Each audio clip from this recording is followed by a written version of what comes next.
Good morning, everybody, and welcome to this side event that we, Norway, organize with the support of the United States, Switzerland, Iceland, Denmark, and Liechtenstein, and thank you very much for that support.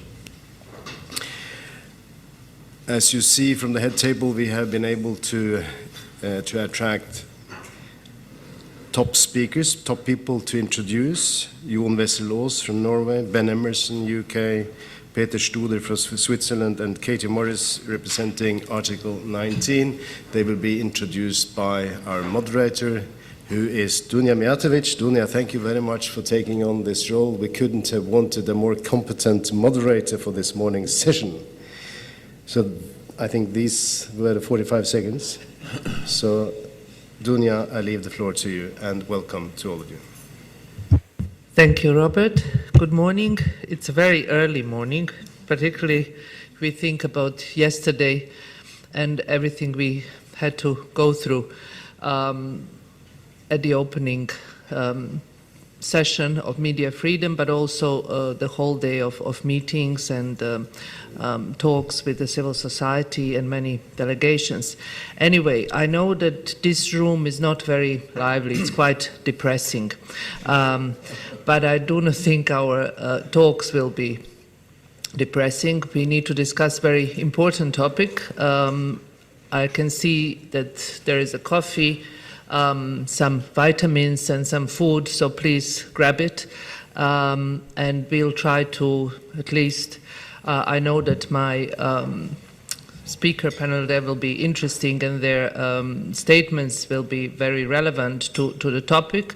I try to moderate on the topic that is very important for the work of my office, a topic that we have on our agenda for many years, but it's becoming even more interesting and more relevant nowadays for journalism and for media freedom and freedom of expression. Press freedom is absolutely crucially dependent on the freedom to publish ideas and information without the risk of interference or sanctions from public authorities. And this panel will discuss the importance of protecting journalistic sources, its relevance from a human rights perspective, the main challenges to protect sources, and recent international developments within this field. There are several studies. Some of those studies are already published, and some of the studies we are still waiting to see what the assessments and analysis in relation to protection of sources will tell us. The one that I have in mind is the recent UNESCO, which also looked at the problem of protection of sources in digital age. And there was also a gender angle of the study that was presented only last week during the session on online abuse of female journalists and bloggers. This was the event organized by my office in order to discuss issues that are quite controversial in too many countries of the OSCE, and protection of sources was one of the topics that was discussed because it is somehow noted that female journalists have different kind of problems in relation to this topic as well. The legal frameworks that protect the confidential sources of journalism essential to reporting information in the public interest that may otherwise never come to light are under significant strain around the world, but I would again say also in digital era. There is a need, in a way, to revise and strengthen them or introduce them where they don't exist, according to many of assessments and many interventions my office had in the past few years. I will just mention few before I give a floor to our panelists. The one I had to deal with was in the United States, Associated Press journalists and the surveillance that was exercised Then the recent one where police raided the offices of news portal Kliksba in Bosnia and Herzegovina, my home country, in order to find out sources of the story that was definitely in a public interest. Then there were cases in Lithuania and in many countries. All these cases are available in my reports that are online. Whoever needs to see them, but the thing is that the problems are of different nature, but definitely protection of sources is something that is in a way affecting a lot journalism nowadays, particularly investigative, courageous journalism that we desperately need now more than ever. With this, I would like to give a floor to our first speaker, who is on my right. Jean Wessel-Aas is a lawyer from Norway, and he's a lawyer with the Supreme Court. He has received his education at the London School of Economics and the University of Oslo. He's a director and managing director of the Norwegian branch of the International Commission of Jurists, and he published numerous articles and a book about law and social media. It is also important to note that he has been an active critic of the introduction of the Data Retention Directive in Norway. Please, the floor is yours. Thank you very much. As you said, I'm a practicing lawyer. I'm not a diplomat. I don't think that they're necessarily mutually exclusive, but as an independent lawyer, I'm used to, and I'm not scared of stepping on people's toes. But I'm polite, so if I do step on any government's toes here, I apologize on beforehand.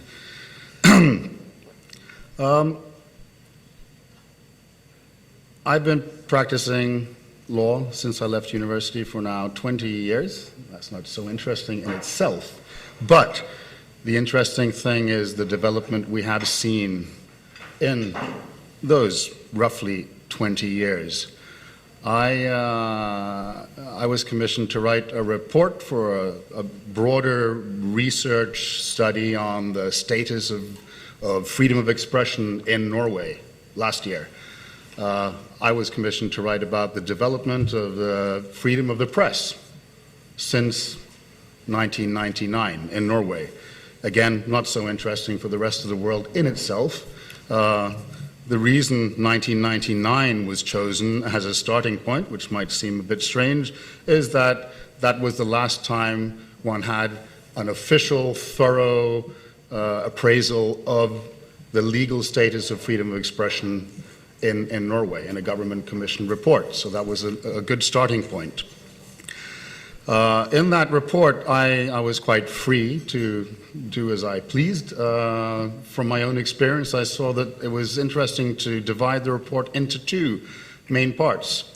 One part was looking at how has the development been when it comes to freedom of the press as regards to what can you publish without being sanctioned by the state, by the courts, in defamation cases, privacy cases, whatever, the typical cases where the press might be sanctioned.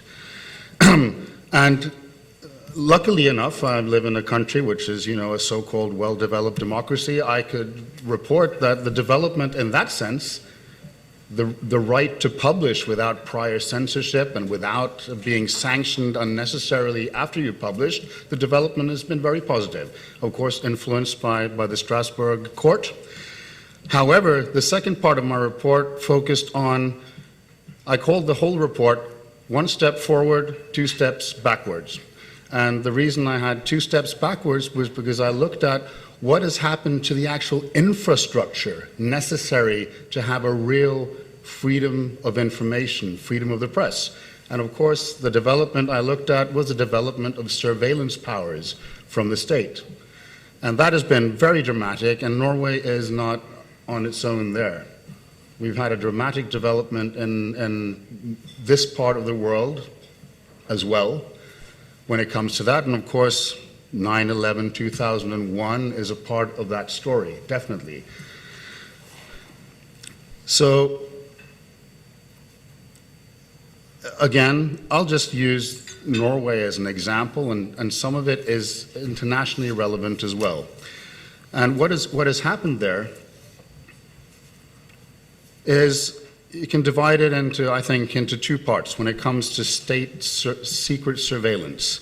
Now, I'd like to just quote the European Court of Human Rights in one of its famous cases from 1978, Klaas and others versus Germany, where the European Court of Human Rights stated as follows: powers of secret surveillance, characterizing as they do the police state, are tolerable under the Convention only insofar as strictly necessary for safeguarding the democratic institutions.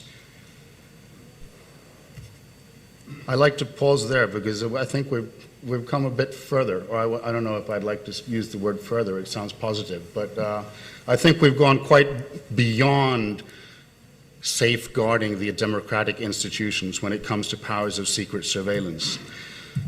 Norway, again, is just a symptom for what's pretty much the same in a lot of our democracies.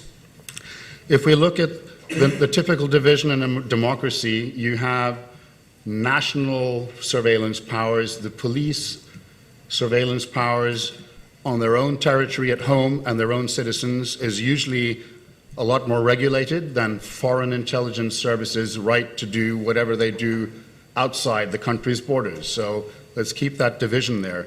What's happened in national law and enforcement in Norway and many other countries is in the area of criminal law, where terrorism belongs.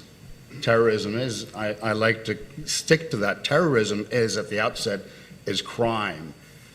It's not war. It's individuals or groups of individuals doing criminal acts, and then we have some definitions of certain criminal acts done with some special ideological intent, and we call it terrorism. Now, I won't go into that. That's problematic in itself. But with criminal law, we've moved also in Norway from a starting point where you have a reactive criminal law. Law enforcement does not become engaged until there is suspicion that someone is in the process of committing a criminal act or a criminal act has been committed, to a state of pre-active criminal law where you criminalize purely preparatory acts, acts which you think might lead to a crime or a terror act or whatever in the future, but where no one has actually started committing any crime. And in Norway, you've also moved from law where the police are not allowed to use methods like secret wiretapping or other secret surveillance of citizens before there is suspicion that someone is actually committing a crime or has committed a crime, to powers of surveillance when it comes to, for instance, terror or threats against, I use these italics, national security. Surveillance powers start already in a preemptive phase where the secret police are allowed to do secret surveillance through secret courts, without contradiction, because the person involved or the people involved do not know, of course, what's happening. They have a so-called special lawyer there who really can't contradict any facts. They can start surveillance just preemptively to look into whether someone might be preparing to do an act of terrorism in the future. And we know already we've criminalized preparing to do a criminal act in the future, so their surveillance powers, they start when they have reason to look into whether someone is preparing to prepare a criminal act in the future. Theoretically speaking, they can start surveillance before a person in their own mind have decided that they're going to prepare anything in the future. It sounds absurd, but that's how the law is in practice, is in theory. The only thing that holds the police back from using these wide powers And our most famous criminal law professor in Norway has said that these powers, in fact, give the police, in theory, carte blanche to do secret surveillance on large parts of the population at any given time. The only thing that holds them back is, of course, resources. I mean, they are rational so far. They don't have the time to survey everyone, but they actually do have the powers. That's very short on the national powers against own nationals. Now, if you look at foreign intelligence, and here I think I can generalize quite a lot when it comes to any country. If we look at the international legal instruments here, European Convention, whatever, there is hardly any restrictions against one state's foreign intelligence doing whatever they please outside their own country's borders. And what's happening today, I think, it's been done probably for decades. One good thing about the European Convention is that it has a criteria that things have to be prescribed by law. So you see that a lot of countries now are actually prescribing by law what foreign intelligence services can actually do, and mostly they've been doing it before without it being prescribed by law, so somehow there's a little bit more transparency. But in practice, very little formal restrictions on any state's foreign intelligence doing electronic surveillance on cross-border communication of so-called foreign communications. And of course, if two neighboring states, to make the banal example, two neighboring states do this vice versa on each other's nationals, and there's hardly any restrictions on their swapping that information about each other's citizens. And that's actually what's happening. And by that, you can say that it's almost become so that it doesn't really matter what the national laws say about what the homeland security or the police can do, because you can circumvent whatever protection there is against the police doing surveillance on their own citizens by the foreign intelligence services doing the job for each other and swapping that information in the very informal trade of information, which is the essence of international intelligence.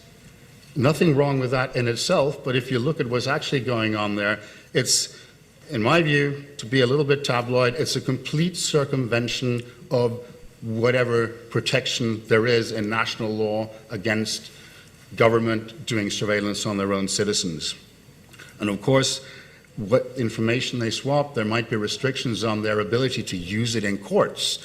But if we're now focusing on one of the areas which suffer from this development, namely freedom of the press and protection of journalist sources, of course, we're not talking about things going to court. We're talking about governments having the ability to reveal who the sources of the press are without us even knowing they've revealed it, and doing whatever subtle sanctions they need to do to make sure that that source or future sources don't try the same again in the future. I'll just use two examples from Norway, which show how this is used in a country which, again, on all indexes of press freedom, Norway still scores very high. So whatever happens there, I mean, things must be much worse in other countries then, according to these indexes. I had a case for some journalists where it was, and this is, we'll talk about that later, national security. This is sort of ironic because there was a revelation in the press that a branch of the foreign military intelligence had registered the details of 9 different journalists. They all had in common that they'd been doing investigative journalism on the military intelligence and revealing branches of that which were unknown to the public before. They'd all been registered in databases with the details of their lives, what they'd done, etc. This was revealed by sources in the military intelligence to the newspapers. That's the only reason we know. And we had some cases against that. They got a little fine from our local data protection agency for illegal registration. Unfortunately, we never were able to bring it to the courts because no one wanted to finance the case. But thinking of the foreign intelligence swapping, just the fact that you know that journalists are in a base saying, watch out for these guys, because they're doing investigative journalism, what we're doing, swapping that with their cooperating intelligence services in other countries, you can do surveillance on them 24/7 from a foreign country on everything they're doing to make sure that they don't get information from any sources, from any government agencies anywhere, or at least stop those sources from giving them the information.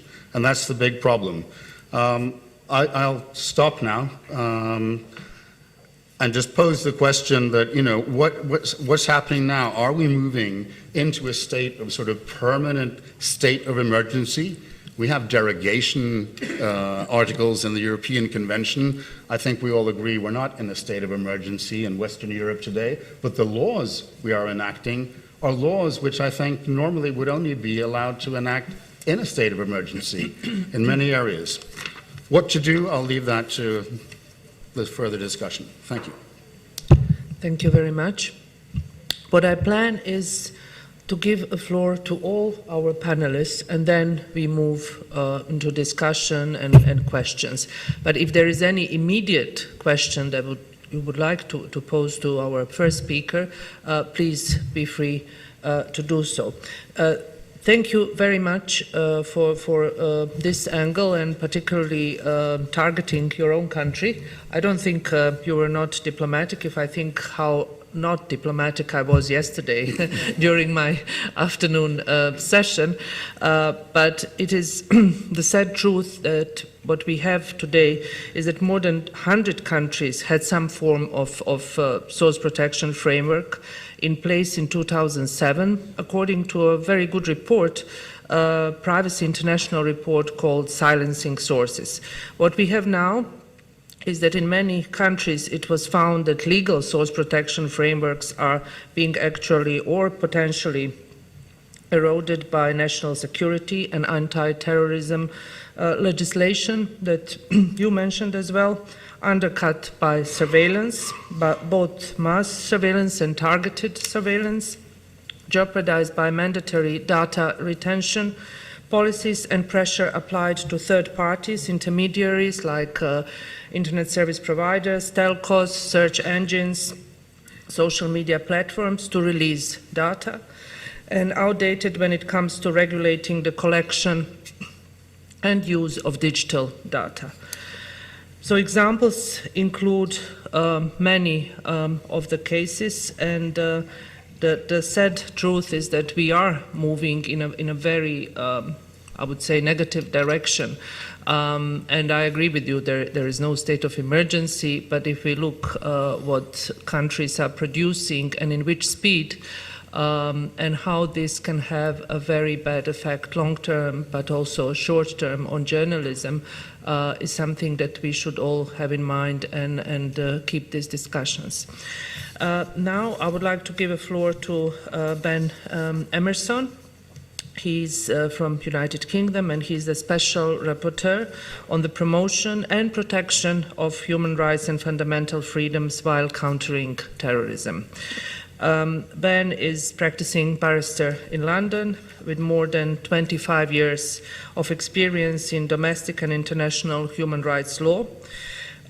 He was a special advisor to the prosecutor of the International Criminal Court and special advisor to the appeals chamber of the extraordinary chambers in the courts of Cambodia, the Khmer Rouge Tribunal, and he published and lectured widely on international law, particularly international human rights and humanitarian law, and is the editor and co-author of a number of practitioners' manuals on criminal and human rights. Please, the floor is yours. Thank you very much. The revelation over the past 2 or 3 years of the scale of mass internet surveillance by state authorities has raised a wide range of different human rights concerns. At the UN level, the focus of attention has been on interference with the right to privacy, and to some extent with the right to freedom of expression. But the specific problem of the protection of journalistic sources has not until fairly recently achieved the priority it deserves. Many of these mass surveillance powers are, of course, justified by states by reference to the threat of counter-terrorism and national security concerns, even though their impact is far broader and potentially more sinister for those involved in the media, for whistleblowers and other confidential journalistic sources, and indeed for civil society groups.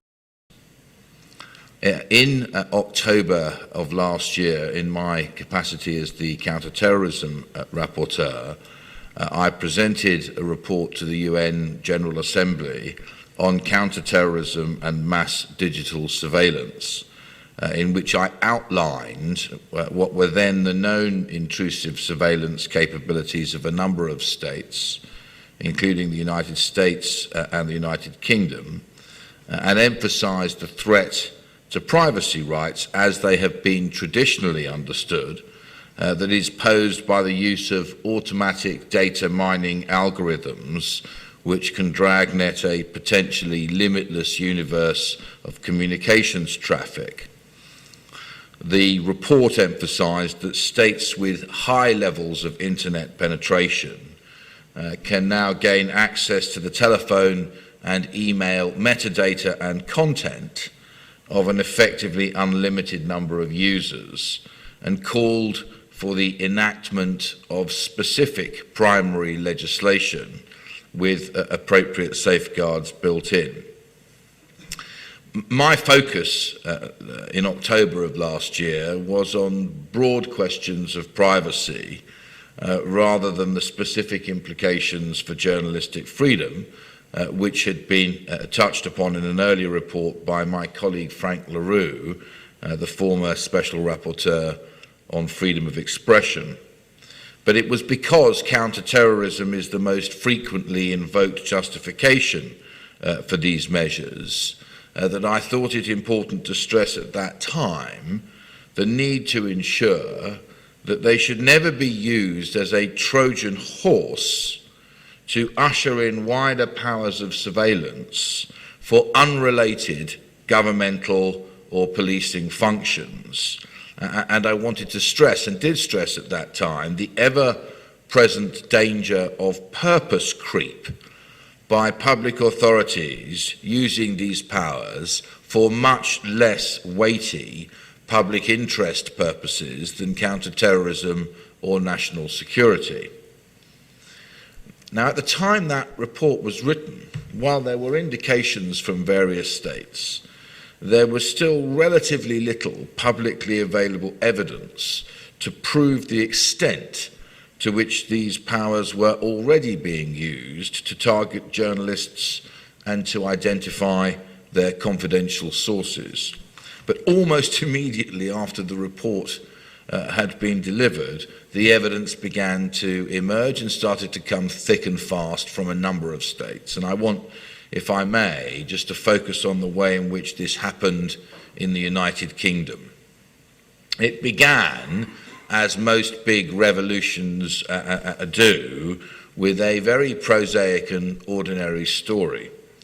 A government minister called Andrew Mitchell allegedly swore at a police officer who wouldn't let him take his bicycle through the gates of Downing Street after he'd been to visit the Prime Minister at number 10. From a political point of view, the critical complaint wasn't that he'd told the officer to fuck off, but rather that he had called him a pleb, which is an insulting term for those of you who are not familiar with English vernacular, suggesting that the officer was of a lower social class. So a very typically British story. A newspaper story was published about this unpleasant and unedifying exchange in a national tabloid called The Sun, which had obtained key information about Mitchell's behaviour from the officers concerned at the gate. They'd basically gone to the newspaper and told them what Mitchell had done and what he had said, which of course he denied, but was ultimately found in libel proceedings to be lying about. The main point is the officers were telling the truth about what was a very trivial incident, borderline public interest, but certainly not serious crime. In October 2014, the very same month that I delivered my report to the General Assembly, it emerged that the police had secretly used surveillance powers under the Regulation of Investigatory Powers Act, or RIPA as it is called, in order to obtain communications data from the newspaper and its political editor, a man called Tom Newton-Dunn. The aim being to identify the sources for the story, to get hold of the police officers, in other words, who had arguably breached their professional duties of confidence in providing this information to a newspaper. Predictably, when it became clear that that is what had been done, in other words, that journalistic sources had been actually targeted by the use of secret surveillance powers, there was an outcry in the national media, with some papers launching a Save Our Sources campaign. But for once, all sections of the British media were united, regardless of their political persuasion. The concern, from a legal point of view, was solidly grounded. English law, in theory at least, provided important protection for journalists and their sources. In line with the requirements of Article 10 of the European Convention, domestic legislation had been interpreted to require prior judicial authorization in every case where the police wished to move for seizure of journalistic material under a special procedure set up under the Police and Criminal Evidence Act, backed up by a specific legislative source protection provision in Section 10 of the Contempt of Court Act. Taken together, these provisions required the police or any other public body to inform a newspaper or journalist in advance of its desire to seize material, and then to apply to a judge of the Crown Court for an order for the material to be handed over. The journalist or newspaper would have an opportunity to oppose the order, and the judge would be required to apply the principles of necessity and proportionality laid down in the ECHR case law. If the order was made, it could then be challenged on appeal in the High Court, which has overturned orders frequently, precisely because they amount to an overbroad application and an unjustified interference with the protection of confidential sources, which it is recognised are essential to a free press. So far, so good. That framework was crystal clear. RIPA, on the other hand, allowed the police to self-authorise and to seize communications data which would enable them to identify the numbers calling in and out of a paper at the relevant time around the publication of a particular story, which is precisely what they did. In the Mitchell case, the police officers studied a week's worth of phone records for Mr. Newton-Dunn and two other reporters, and that information was then triangulated with GPS and other data to locate the journalist's precise whereabouts and the time which they had been contacting and communicating with their sources, and therefore the sources were identified and unmasked. Very shortly afterwards, it emerged that the police had used the same methods in connection with the prosecution of another, as it happens, senior politician, this time for lying in order to avoid a speeding penalty. So, understandably, the concern picked up, and as it gathered momentum, the situation was referred to the Information Commissioner, which is an independent statutory oversight body in the UK. And in an unusually forthright intervention, the Commissioner, having looked at the evidence, including, of course, classified material, reported that he had found that RIPA had been used on 608 occasions to target and access communications of 82 separate journalists. And in his report, not unnaturally and perhaps inevitably, he found that the police had ignored the binding legal restrictions of domestic law by circumventing the statutory framework that existed to protect sources, and that they had ignored the ECHR binding provisions, which of course are part of UK domestic law, on source protection. So he called for a change in the law, which in a sense will summarise the message I want to leave you with in a moment or two, which is to require judicial oversight, that is prior judicial authorisation, of all requests to intercept journalistic communications, combined with an application of the principles of necessity and proportionality faithfully to the European jurisprudence. After the Commissioner's report, the politicians began to respond, including those who were at the time in coalition government. They promised reform of REPA, the primary legislation which had been so roundly abused, but they said that this was highly technical and was going to take a very long time. In the meantime, in March of this year just past, instead of primary legislation, delegated legislation was enacted, known as a statutory instrument. It's called the Acquisition and Disclosure of Communications Data Code of Practice, which emphasises the legal protection afforded to journalistic material and journalistic sources, and now requires, as a matter of practice at least, applications directed at the identification of confidential sources to be made through the judicial procedure under the Police and Criminal Evidence Act. Where does that leave us in the UK? Well, first of all, people remain understandably suspicious, welcoming the change, but concerned that it's not going to change the practice. The National Union of Journalists, for example, and others, warned that primary legislation rather than the Code of Practice was going to be required, and although the government has said it will introduce primary legislation, we remain at the moment bound by a Code of Practice. Two brief postscripts to the story. Mr. Newton Dunn, you remember, was the political editor of The Sun at the time, whose phone was hacked, or whose communications data was collected, I should say, recently brought a complaint against the police for the abuse of power involved in using REPA to identify a source relating to an essentially trivial story. In July just past, the officers who were responsible were questioned for their actions in a public tribunal.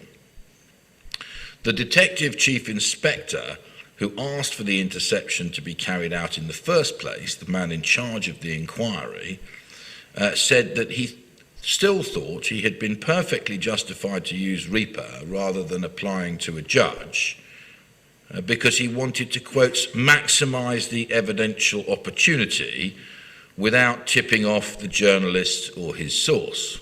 Well, unsurprisingly, that's what he wanted. That's what investigators, and that's why we have to have safeguards in place. Essentially, what he was saying was that the law, as it stood, provided a loophole, allowing him to get around the requirement for using a judicial procedure, and since there was a loophole, he was going to do just that. Astonishingly, though, the safeguard, the officer to whom the application is made for authorisation, the more senior officer, also gave evidence in this hearing, and he testified that he was not aware that journalists had a legal right to protect their sources. I mean, it's just an indication of the mindset differences between investigators and those who would ensure that the law is applied so as to balance the interests at stake, because investigators have only one objective in mind, and if you leave an opportunity open in legislation, they will take it. It's like water passing through rock. There will be a way unless the loopholes are closed, and after all, they are only in the end doing what they are employed and constitutionally predisposed to do. The second development occurred just yesterday, as it happens, when a Scottish newspaper revealed that it has received information from official sources indicating that there have been significant numbers, running nearly to 100, of interceptions of journalistic communications since the amendment to the law in March, rather reinforcing the concerns of the National Union of Journalists. Let me bring my remarks just to a conclusion. When it comes to freedom of expression, much of the United Nations focus over the past years has quite rightly been on the protection of the physical security of journalists in times of armed conflict and otherwise. But the issue of source protection in general and the threat posed by modern forms of digital surveillance in particular has been raised at the UN level with increasing frequency and emphasis over the past 12 months and was, for example, the subject of contributions by the Deputy High Commissioner for Human Rights and by my colleague David Kay, the current Special Rapporteur on freedom of expression, at World Press Freedom Day in May. As David Kay put it very simply, and one can't do better than this, journalism relies on access to sources who feel sufficiently safe to share information, experiences and testimony on sensitive matters. Can I just, before I end, draw attention to the fact that David Kay is due to highlight some of these critical issues in his forthcoming report to the General Assembly this autumn, in which he will call for the issue of source protection and the threat that is posed by digital surveillance to be given priority attention by the international community. Thank you. Thank you very much, Ben. It's extremely interesting, but also at the same time quite depressing what we hear. And thank you so much for mentioning United Kingdom and everything in relation to RIPA, which was also on the agenda of my office. On 20th of January this year, we even filed official comments to a response on the Regulation of Investigative Power Act, as it is known, RIPA. And we also wrote to the authorities in order to raise concerns about this law. You also mentioned David Kay and the report that will be presented at the UN in New York in October.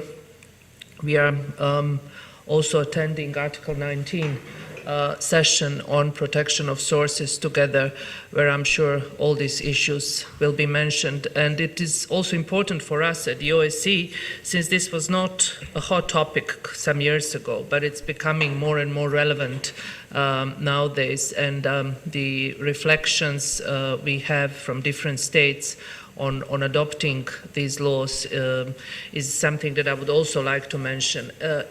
If you have this kind of laws adopted in Norway and United Kingdom, so I would say established democracies, you can only imagine which kind of effect this has on the countries that are far away from democracies, or I would say on the way to democracy, the countries that are in transition. So it is not just happening in our part of the world. The reflection is very negative, and what I see in my work covering 57 states of the OSCE, that a copy-paste model is something that is quite used. And unfortunately, bad examples are more used than the good examples, and this is the reality we are facing at the moment. Now I would turn to Peter Studer on my left. Mr. Studer is a lawyer and a publicist. He was an editor-in-chief of the Swiss newspaper Tages-Anzeiger, chief editor of the Swiss National TV SRF, and president of the Swiss Press Council from 2001 to 2007. Today he writes about media and cultural law. Please. Thank you very much, Mr. Chairman, And dear friends, I start with a unique selling point. I'm the only one in this law-abiding panel who has actually been sentenced because he refused to hand over documents to the state attorneys. It was a case in which Alexander Solzhenitsyn, in exile in Switzerland, was accused of tax evasion in a rather large amount. And I got from a whistleblower documents from the tax office which seemed to, in fact, support this case. And the state attorneys wanted to find the sources in the tax office, but I sent the documents to my lawyer in Lucerne and asked him to hide it. The Zurich High Court fined me with a rather large sum of about 1,000 Swiss francs. And the judge said, "Young man," I was then a new chief editor, "young man, also journalists are under the law." Now, today, of course, I didn't have to pay the fine because the publisher paid it, but still, it was quite largely discussed. Today, such a case would not happen again because in the 90s, Switzerland changed the penal code and installed a rather strict protection of sources for media professionals. That's the first part of this clause in our penal law. Very welcome. The second part was less welcome. It was a long list of 25 exceptions which Parliament implanted in the penal code because they were annoyed by a number of investigative journalists at that time. And the outcome in the courts was that the courts basically followed the practice of the European Court of Human Rights, which is very strict and says protection of sources is a cornerstone of media freedom. And in one leading case where a patient had died in Zurich Hospital because the surgeon put in a wrong heart in a heart operation, the state attorneys said, well, this is one of the exceptions, and we want the Neue Zürcher Zeitung journalists who referred to secret sources that he divulges these sources. Now, the federal court said, yes, this could be an exception where a judge could say, reveal the sources, but so many people have been listened to by the state attorneys that nothing new could come out, and the cornerstone of media law is more important. We protect the sources. That's one of the positive leading cases. A negative leading case has been passed by the Supreme Court of Switzerland just last November. A journalist of the Basler Zeitung had written a glowing portrait of a cannabis dealer who was not named, of course, who had made annual gains of 10,000 or even more than 12,000 Swiss francs selling cannabis.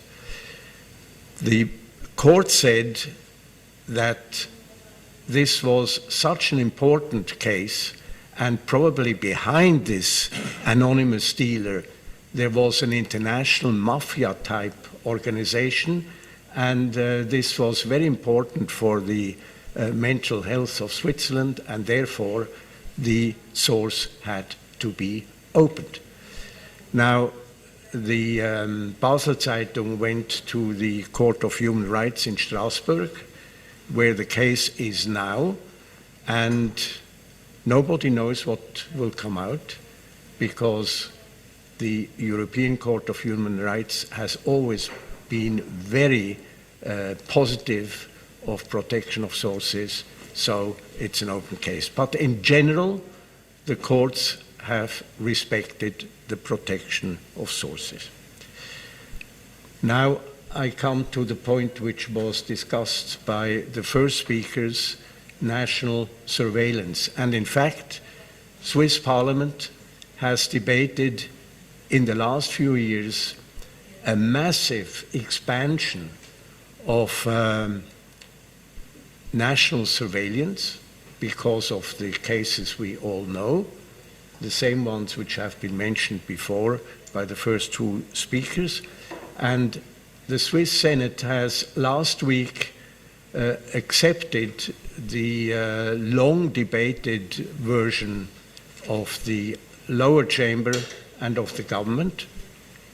And there are very unsettling new activities permitted. However, it has expanded the control of the civil society on this surveillance, and it has installed, against the original wish of the government, a special supervisor who is not a member of the administration, but an independent supervisor. And that's a system which has worked very well in the last few years by a supervisor of data protection who had quite a large influence on the court practices of data protection. Now, the Senate wants to install such a person also, and it has further said that the most unsettling expansions, for example, that foreign communication abroad can be listened to, I refer to the Snowden case, that if such an activity should be planned by the Secret Service, then the whole of the government would have in majority to approve. And also in another number of unsettling expansions, at least a part of the government, a special committee, should improve. So the control of the civil society has been strengthened, but in the whole it is, I think, a rather dangerous expansion. Now, this law will be passed very soon, and in Switzerland we have the referendum system, so if 50,000 opponents give their signature, the law will be put before the people. And since the left and a good number of liberals and law professors voice concern and opposition, it is possible that it will come before the people. However, national security has developed into a taboo in the last few years, and I'm rather skeptical that the Swiss voting population would sit with the opposition. Thank you. Thank you very much. What I would also like to bring in our discussion is the fact that the source protection framework, according to certain data that my office collected over the years, are most of the time also challenged by questions about entitlement to claim protection. And the questions are, who is journalist? What is journalism? And all these matters are also used by lawmakers in order to get even further in this lawmaking process that has a very negative effect. Another issue that I would also like to mention is the self-censorship that we see by journalists and citizens more broadly because of these laws. And something that is developing quite rapidly, which in a way is helping journalists, but it's not a solution that can bring any positive developments when we talk about journalism nowadays. Many journalists are now adapting their work in an effort to shield their sources from exposure, sometimes even seeking to avoid electronic devices. And this is something that we also receive from many associations, NGOs. They are also trying to avoid not only electronic devices and any communication devices altogether. These tactics do help them, but as I said, they may be insufficient if legal protections are weak, encryption is disallowed, and sources themselves are unaware of these risks. Now I will turn to Katie, Article 90. Katie Morris is the head of Europe and Central Asia region. Earlier she worked as conflict and security advisor for Europe and Central Asia, a conflict prevention and peace building organization. Katie has experience working with communities, governments, and international actors, implementing projects promoting people-focused security sector reform in countries of the former Soviet Union. She studied Russian and French at University College London and European Political Studies at the College of Europe in Warsaw. Article 19 is a long-standing partner of my office and NGO. We work closely for many years and a great help in raising the issues of importance to free speech and freedom of the media in the OSCE region and beyond. Katie, please. Thank you, and thank you to the organisers as well. It's great to be on such a distinguished panel and speaking about source protection, which as a freedom of expression organisation obviously is essential to us. I don't want to repeat what others have said, and a lot of what I was going to touch on has now been covered, but hopefully I can bring it all together by talking about about the need to generate and to agree on much clearer international standards on what source protection legislation must look like. There are standards in place. Council of Europe has developed very strong ones, and in most, if not all, OSCE countries, there's source protection legislation in place. But in reality, as we've heard, that legislation is constantly contradicted, and it's clear that there needs to be something else that's making sure that that legislation is comprehensive and covers all those issues. So I wanted to go through some of the key issues that we think need to be worked into principles that would be internationally acknowledged. And the report that Ben referred to, that's forthcoming from the Special Rapporteur, we hope will include many of these. And so a first point is to respond to an issue that Dunja just posed about who should be defined as a journalist and what a journalist is in the digital age. And we see this as extremely important.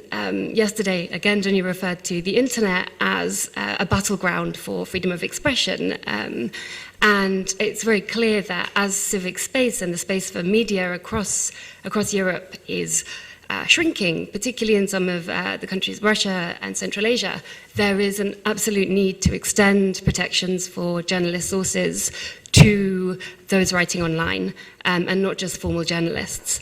And that would be bloggers, and that would be those with established digital media, and those writing on social media, if they are writing in the public interest. And I think it's worth pointing out that that is something that is being recognized in national legislations. So in 2012, the Irish High Court, in a decision, found that a blogger who was being compelled to require his sources should not have to do so. And in doing so, the court considered that a person who blogs on an internet site can just as readily constitute an organ of public opinion as those which were more familiar in 1937. And it's clear that legislation needs to be updated to include strong protections for those writing online in the public interest. A second group that we should say should be included in protections for source protection, who should be included within this group, are NGOs, and those which might not typically be considered as journalists or media organizations, but are clearly writing in the public interest. And an example of this, which is best practice, surprisingly coming from the UK after what we've heard, concerned the NGO Global Witness. Global Witness, if you're not familiar with it, is an NGO that works on investigative questions, quite often into corruption. And they were doing a story into corruption in the diamond industry. And three cases were brought against them under the Data Protection Act that their investigation affected the right to privacy of some employees of a diamond company. And in that case, it was passed to the UK Data Commissioner, and he found that the piece of work in question was clearly in the public interest. And so although the NGO workers might not be journalists, they clearly qualified for journalistic exemptions. And we would again argue that that must be clearly and explicitly stated in national laws and in international standards. The second area that needs additional clarification and the level of international principles is what can be done to prevent the attempts of states and governments to bypass the traditional protections for journalist sources. And clearly that's something that states try to do to avoid open public court hearings, which can be embarrassing, or simply because it's easier to get access in that way. And there are various ways in which it's done, and I'm going to go through them. But before doing so, I wanted to also pick up on the point that Dunja made about how this is something across the OSCE, but looks maybe a bit different in more established democracies and less established democracies. And so in the less established democracies or authoritarian states, there is where there's not a strong rule of law, there are issues in that even if legislation's in place, it's simple to just strong-arm journalists. So there's intimidation, there's violence, there's beatings that may not be reported, but are equally huge problems to source protection. And a case, and often this has no legal basis, but a quite famous case that was reported concerned the International Crisis Group in Kyrgyzstan, where a researcher who was reporting on the extremely sensitive issue of conflict in the south of the country was stopped by the and a predecessor to the KGB, and he was searched and forced to hand over his laptop, his notebook, and all these materials. And at the time, he requested a warrant to see it, didn't get it, and the organization's lawyers afterwards also couldn't get it. So in addition to the legalized threats that you see within more established democracies, there are these non-legalized threats, and beyond the rule of law, continue to persist, and I don't think we should forget about them when focusing on the problems in more established democracies. So to turn to some of the problems of how people seek to get access to journalist sources. We've heard a lot about surveillance and data retention, and I don't want to repeat what's already been said by the other panel members, but I do think it's really important to remember that international standards on this clearly show that that's against human rights. And I think there's a tendency to say, well, it's justified by national security and that there's not clear legislation on this, but there is. The European Court of Human Rights in a decision, Telegraph versus Media, very clearly said that post facto review was not enough and that there needs to be that accountability in place. And I think that's something we're pushing for. Other means of getting access to journalist sources are the attempts to compel journalists to testify in court. And this remains a problem across the OSCE region, and particularly in places where countries have contradictory legislation in place. In countries, I'm sure that's in several places, but ones that I'm aware of where I've worked more on are Russia and some of the Central Asian states that quite often have quite similar legislation to Russia. And in these jurisdictions, in their media laws, there's clear source protection for journalists, but these are then contradicted by clauses in their criminal procedural codes, which say that in the case where the investigators need it, they can call a journalist to testify in court. And in that case, source protection no longer applies. And in that case, this is clearly puts the journalists' safety at risk, because if in witnessing events they are potential to become witnesses or able to provide testimony, that means that they're unable to witness these things, and so there needs to clearly be protections against that. A last point, and again Dunja's touched on it, is searches of journalist property to obtain information. And this is a problem across the OSCE region. In Bosnia-Herzegovina, I was going to point to this example, but it's also been found in, maybe not property, but at border areas being a real problem, where again, under the guise of national security, it's said that you can do more searches there than perhaps elsewhere. And a very famous case from this comes from the UK, and the taking of the Guardian, David Miranda, who was the partner of the Guardian journalist Glenn Greenwald, who reported on NSA, and his laptop was taken at a border control on the grounds that it was stolen material.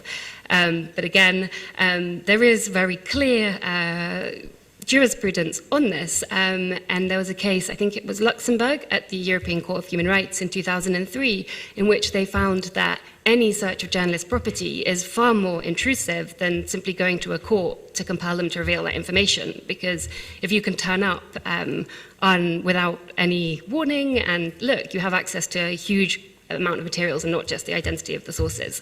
And so again, that needs to be explicitly there in the laws. So in terms of what that means for next, I think we've had there is clearly this need for international principles, and we really welcome what the office of Dunja's office has been doing on that.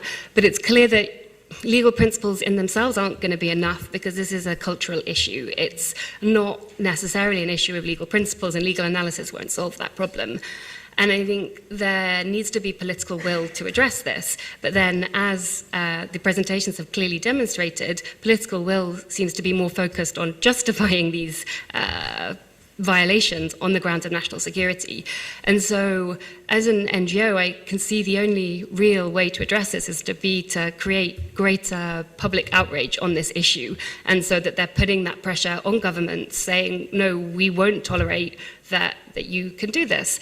And I do think an issue with this has been that so much of the debate has been focused on privacy, as Ben pointed out. And an issue there is that privacy, while it's hugely important, and I personally would uphold it, is it can be very abstract. And so I think making this case that it's about freedom of expression is essential, and I'd welcome in discussion ways in which we can try and increase that public pressure on this area. Thank you. Thank you very much. So now the floor is yours. Any immediate questions? Sanja, please. Thank you very much. We had excellent panelists today. On one hand, I have to thank my colleagues from other delegations for organizing this breakfast, but at the same time, listening to panelists, I'm a little bit worried that actually these kind of events are organized by participating states, not by civil society. Unlike UN trends, as we had the opportunity to hear in the OSCE itself, it's not that difficult, it's not that easy to push on the agenda of this organization issues such as protection of sources in the digital age, right to privacy, and similar topics. But we are going on in this area step by step. That's why it is very important to have UN special rapporteurs in the OSCE meetings to hear your experiences and trends of yourself and your colleagues, special rapporteurs on the freedom of expression.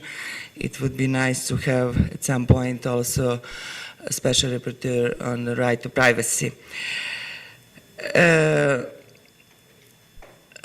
My question would be maybe too legalistic, but I really wonder authorization for surveillance. Depends from state to state and depends on the areas of the protection of the data that's supposed to be researched by either secret services or police. Do you have impression that in the areas where courts are actually authorized to allow surveillance, is really exist better protection compared to the institutions where decision and authorization is brought by the institution itself, by some secret service agency or police. Thus, in reality and in practice, we really have better protection if courts are involved in the procedure of authorization. And listening to our guests, I don't know to what extent you're familiar with the activities of the OSCE, but a lot of trainings are done by the OSCE, ODIHR, or some other OSCE structures, Dunja's office as well, in educating different parts of the states in some participating states. Listening to you, I'm wondering whether it would be possible maybe to introduce through the OSCE and the ODIHR the courses and trainings of Secret Service people on human rights. Maybe we can try this as well. Thank you very much. I would love to do this training, but I know it's impossible.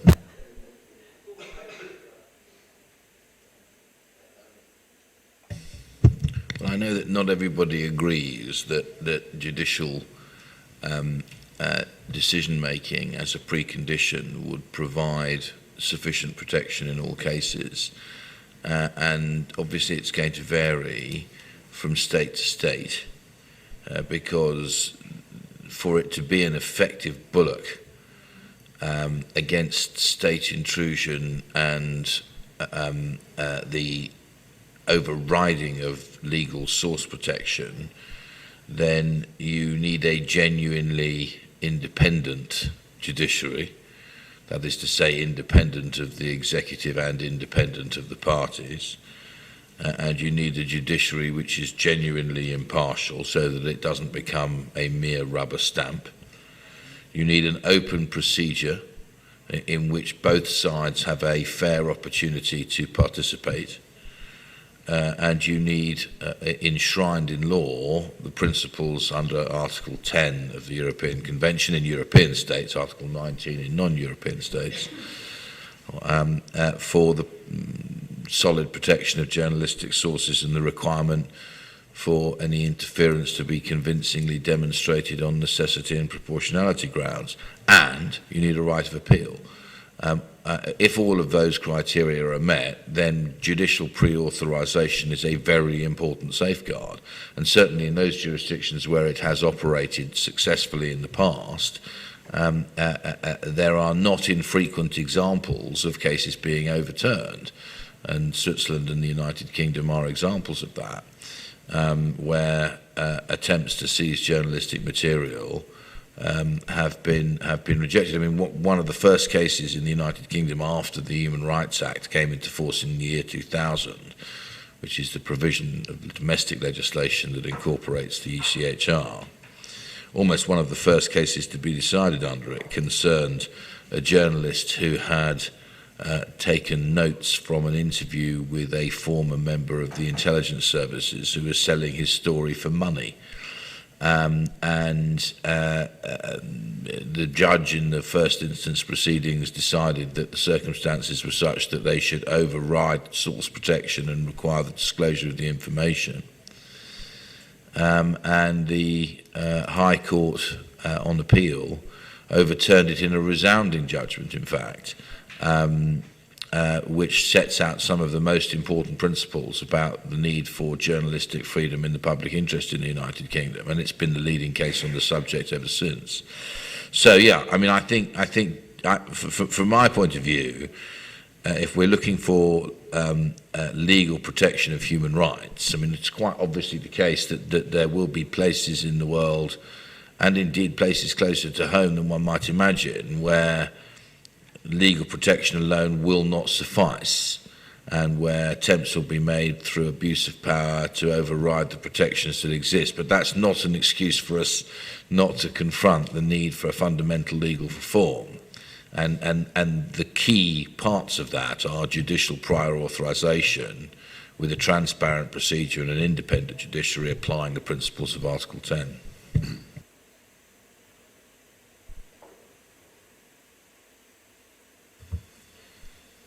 I'm a great fan of the European Court of Human Rights, and of course I have noticed that the guiding principles on source protection, which have been developed within the European Court of Human Rights, have been integrated in many national legislations. For example, Switzerland, but others as well. And who signs the Charter of Human Rights also promises, except if he takes a less than popular exception, that they will follow the principles of the Court of Human Rights. And that has been one of the very important tools to develop source protection.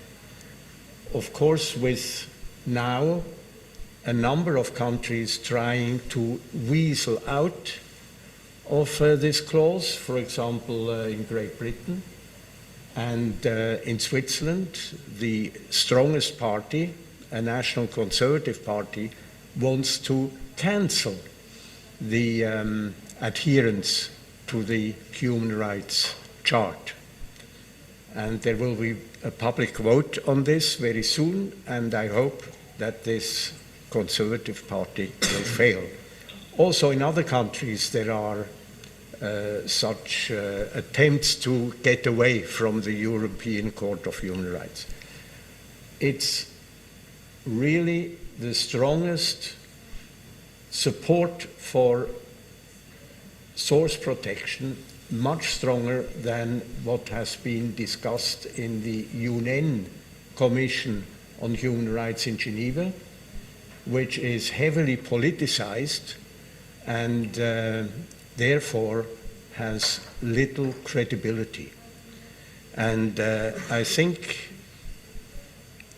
the European legislation and national legislations under the conditions which have been formulated by our eminent British colleague are very, very important.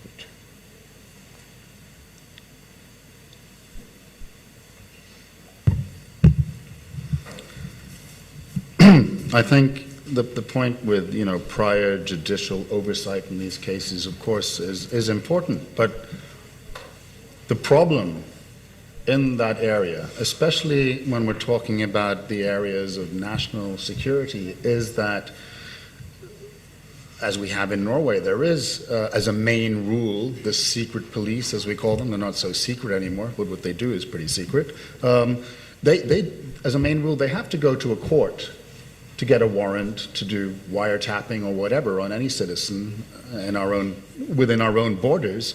But These court cases are secret, and there is no counsel for the defense in practice. I mean, I don't do these cases, and a lot of my colleagues in the Norwegian Bar Association, they don't want to be appointed as these special lawyers because we say there is no real contradiction here. We can't contradict the police on the facts because we can't talk to our client because our client doesn't know that we exist or that the case exists. So it becomes a sort of the only thing you can do any contradiction on is like procedural matters, but you can never contradict on the facts. And even if you say, yes, judicial oversight is fine, but the problem is that I'm sure that the Norwegian courts, they would never allow the secret police, or very rarely allow them to actually do surveillance on the journalists. But the target is probably not the journalist, the targets are more often the suspected source. And you can wrap this in so that the courts don't actually see that what you're looking for is the source of some journalistic information. And you know, just an example again from this peaceful democratic country, Norway. In 2008, there was a political debate. The government proposed to move some military headquarters from one part of Norway to another part of Norway. District politics, that's always a hot topic in our country. And this was nothing secret, it's just a fact, you know, headquarters of some certain part of the headquarters of the military. Now, through one of the Norwegian newspapers, they had a leak, obviously some sort of whistleblower inside the Ministry of Defense who gave information to the newspaper. The newspaper could reveal that the costs involved of moving these headquarters from one part of the country to the other were much higher than government had told Parliament. Now, of course, those documents, as any documents in the Ministry of Defense, to be a little bit tabloid, I mean, by default, they're always stamped secret, because it's the Ministry of Defense. Now, this piece of information, of course, had nothing to do with national security. It was just a case of government withholding information about the real costs involved in moving some part of government from one part of the country to the other. Now, this information, of course, came out in the papers through a leak, and then again, through a new leak, a week later, the same newspaper could reveal that the reaction from the Ministry of Defense, instead of saying, sorry, Parliament, you know, we withheld that information, we shouldn't have done that, they could reveal that the first reaction from the Minister of Defense was to ask the secret police to investigate who the newspaper's source was. And this is, you know, this is the problem area, because this is where national security is mixed with the government's political security. It's called national security. It has nothing to do with national security. It's got to do with the government's political security, and the government's political security is not protected. That's a part of democracy. This is information we need. Now, luckily in that case, this was revealed as well, so that investigation stopped. And these are just the cases that come up to the surface. And when you have that mindset, you know that when they go to the secret court, they might not go and say, look, we need to find the source for this piece of information in the paper. They can go there and say, look, we have information that there is someone leaking secret documents. We have reason to believe that this source might be leaking new documents tomorrow, or preparing to do so. Read what I said in my first address here this morning. So I think, you know, the problem is it doesn't help with courts in itself.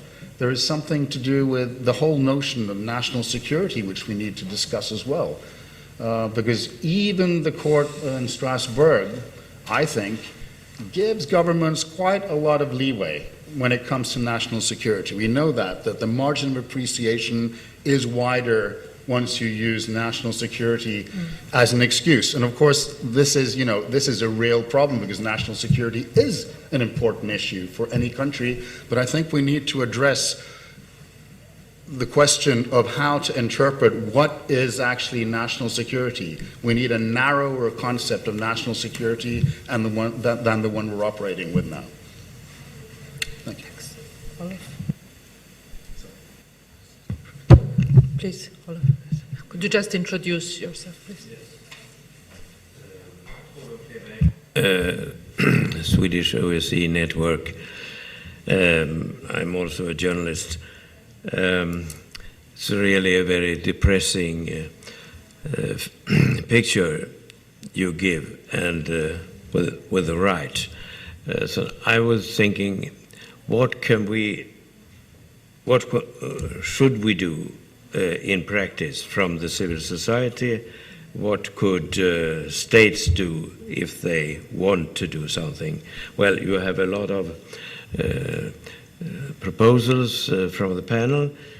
The first thing I want to ask, several of you said that encryption might be an idea.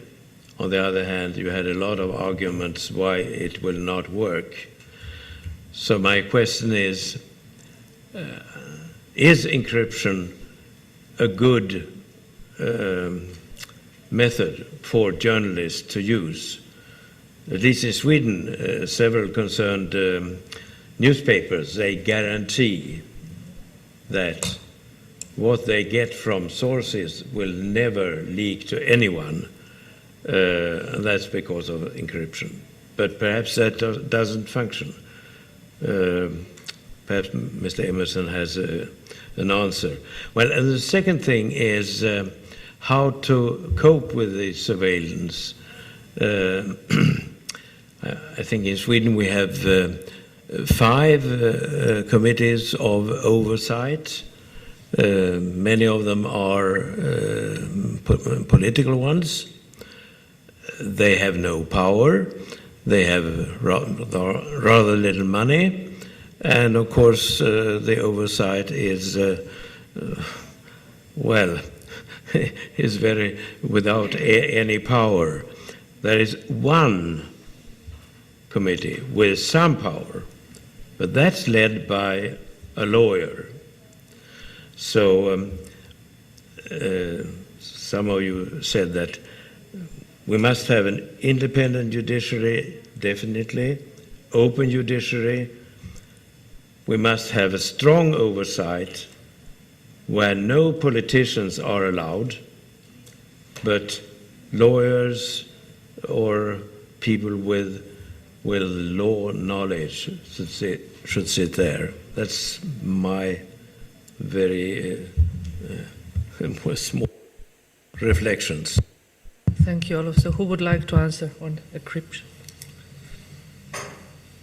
Well, I could make a short comment on encryption and on your last point when it comes to oversight.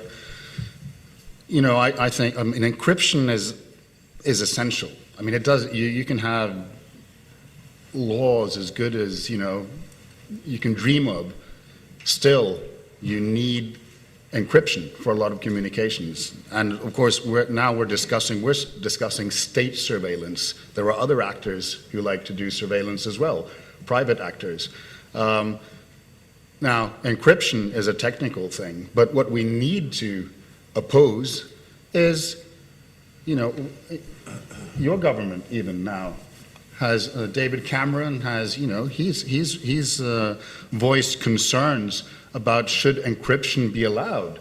Should there be, I don't know exactly what words he used, but so I can't quote him directly, but he posed sort of the rhetorical question, is it right that people should be able to communicate in ways that the government can't look into if they need to later? Having that from a leader of a democratic country is quite scary. So at least we need to address the fact that you should not have laws forbidding encryption. Encryption is necessary, and that's part of the right of private communications. When it comes to oversight, yes, I think it's important that you have, apart from the courts who are necessarily involved in prior judicial giving these warrants, which aren't good enough the way they work because it's all secret. You need oversight, independent oversight committees, call them what you like, which at least can scrutinize afterwards what all these secret services, intelligence services do, We have one in most countries, we have one in Norway, but again, as you addressed the problem there, and there is now a review of the Norwegian Oversight Committee for the Secret Services, because the problem is that their resources are very scarce, whereas the services that they're supposed to be scrutinizing have grown immensely over the last 10, 15, 20 years, both in resources, in their budgets, and in their actual doings, whereas the little committee that's supposed to be looking into what they're doing hasn't grown at all, and the resources are limited. Their technical capacity to understand what these secret services are doing is limited. So the first thing you need to do is make sure that they have resources which are proportional to the services that they're supposed to be scrutinizing. And I think that varies a lot in different countries, whether there is such oversight at all, or whether these oversight committees are actually put together in a way that they can effectively do anything. And just one more point, which might be, I know that other countries have the same problem. This oversight committee in Norway, one of their problems there is that at the outset, they can look into anything that the foreign intelligence, military intelligence, or the secret police, any of these services have done. But in one area, which is based on old tradition, the foreign intelligence services, they can say, you can't go behind this door, because if you go in there, it might reveal things about our cooperating services in other countries. And that's sort of been respected up until today. And it comes from an era where you promise your cooperating services that you won't reveal their sources. But it's expanded, and when we know that most of the information they're dealing with is information which is shared between cooperating services, it means that what's behind those closed doors is becoming, or that the room behind the closed door is becoming bigger and bigger. And that's also on discussion, at least in the Norwegian debate, whether that is that an exception from the oversight which is legitimate in today's world or not. Thank you. Thank you. So according to my watch, we only have 2 more minutes, but of course... I think it all boils down to the fact that any corrections to unwelcome developments have to be based in civil society. And in my country, it has been a very positive experience with this data protection officials, who is a lawyer and has now returned into full-time law practice. He was, as a young man, very far to the left. He developed later a certain maturity. He is very much respected, and what he has said about data protection had a lot of weight. And I think it's immensely important that there are civil society delegates who make the difference between public interest and security. And public interest is not protecting the political well-being of a government, but public interest means, is it worthwhile being reported? And out of this then develops a culture of source protection. And I think this has to be really, maybe also by OSCE and by other bodies like Article 19, this has to be promoted and has to get into the legal channels. And as Article 19 delegate has said just a moment ago, it's not just the media. And when these laws on data protection were formulated, the electronic culture hadn't been with us yet. And therefore, I think it's very important that also, for example, law professors or professor of ethics have a voice in this development. And therefore, I fully agree with you. The restriction to just mass media source protection is too narrow. Thank you very much. As we heard again, the role of the civil society is extremely important, but unfortunately not in all countries we have lively and really civil society eager to engage. So this needs to change, but what I also think plays a role is that the editors and publishers should play even bigger role, an important role in promoting public understanding on why it is important to protect the sources, and not to end this panel in a very sort of negative way by only stating the state of affairs and what countries are doing in relation to security issues and fight against terrorism. There are also positive stories, and I will just mention two that my office was engaged with. One country is Slovenia, where there was a journalist constantly prosecuted for revealing the source of information for the story that was definitely in public interest. After a year and a half, it resulted in Slovenian parliament changing the criminal code and making sure that the protection of sources is something that is now definitely according to democratic practices. The other story I would also like to mention, where not just international organizations played a very important role, but also civil society and the newspaper.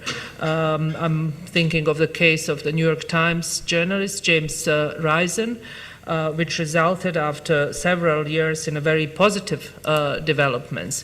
And it was, I'm sure, related to a lot of public outrage. As Kathy mentioned, that there is a need to protest and to say why it is important. What I most of the time see is governments, and here I'm talking about established democracies, telling me that of course, freedom of expression and freedom of the media is something that is in their constitutions. They will cherish it, they will honor it.